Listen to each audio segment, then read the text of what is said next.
இப்போதுள்ள தமிழ் சினிமா ரசிகர்கள் அவர்களுடைய ஃபேவரட் கதாநாயகிகளுக்கு 6 மாதங்கள் பட வாய்ப்புகள் இல்லாவிட்டாலே உடனடியாக த்ரிஷா இல்லனா திவ்யா என ஆளை மாற்றி ஃபாலோ செய்து விடுவார்கள். ஆனால் இந்த மண்ணில் இருந்து மறைந்தாலும் மக்கள் மனதில் இன்னும் வாழ்ந்து கொண்டிருக்கும் ஒரு நடிகைதான் ஸ்ரீதேவி. 1980, 90களில் ஸ்ரீதேவி ஒரு படத்தில் கமிட் ஆகிவிட்டார் என்றாலே மற்ற நடிகைகள் அனைவரும் பெஸ்ட் ஆக்ட்ரஸுக்கான அவார்டை மறந்துவிட வேண்டியதுதான். குழந்தை நட்சத்திரமாக அறிமுகமாகி இறப்பதற்கு முன்பு வரை மொத்தம் 269 திரைப்படங்களில் ஸ்ரீதேவி நடித்துள்ளார். அதிலும் குறிப்பாக தமிழில் ஸ்ரீதேவி நடித்த 74 படத்தில் 18 திரைப்படங்களில் ரஜினிகாந்த் தான் ஹீரோ. அதன் அடிப்படையில் கூட்டி கழித்து பார்த்தால் வரலாற்றின் முதல் லேடி சூப்பர் ஸ்டார் என்றால் அது ஸ்ரீதேவி தான் என சின்ன குழந்தையும் கூட சொல்லிவிடும்.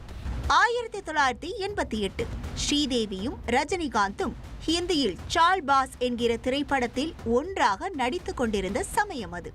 சூப்பர் ஸ்டாரும் லேடி சூப்பர் ஸ்டாரும் கரியரின் உச்சத்தில் இருந்த காலகட்டத்தில் நடிகை ஸ்ரீதேவி சென்னை ECRல் இருந்த பெரிய இடத்தை MC சம்பந்தா என்பவரிடமிருந்து வாங்கியுள்ளார்.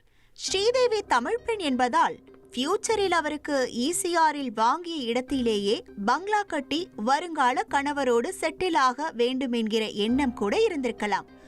ஆனால் அவர் 1980களோடு மொத்தமாக பாலிவுட்டிற்கு பேக்கப் ஆன ஸ்ரீதேவி அங்கேயே போனி கபூரை திருமணம் செய்து கொண்டு குடும்பத்தோடு செட்டில் ஆகிவிட்டார்.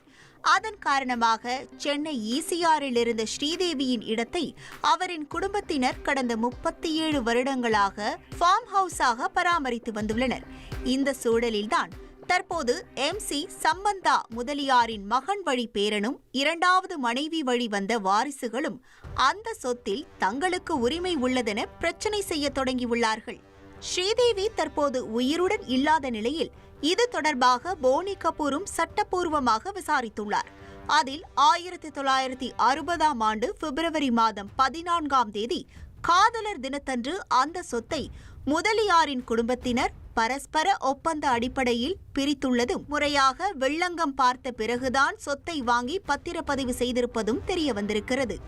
இந்த சூழலில் கடந்த சில வருடங்களாக MC சம்பந்தா முதலியாரின் 2வது மனைவி வழிவந்த வாரிசுகள் ஸ்ரீதேவிக்கு விற்கப்பட்ட சொத்தில் தங்களுக்கும் பங்கு உள்ளதென பிரச்சனை செய்து வருகின்றனர்.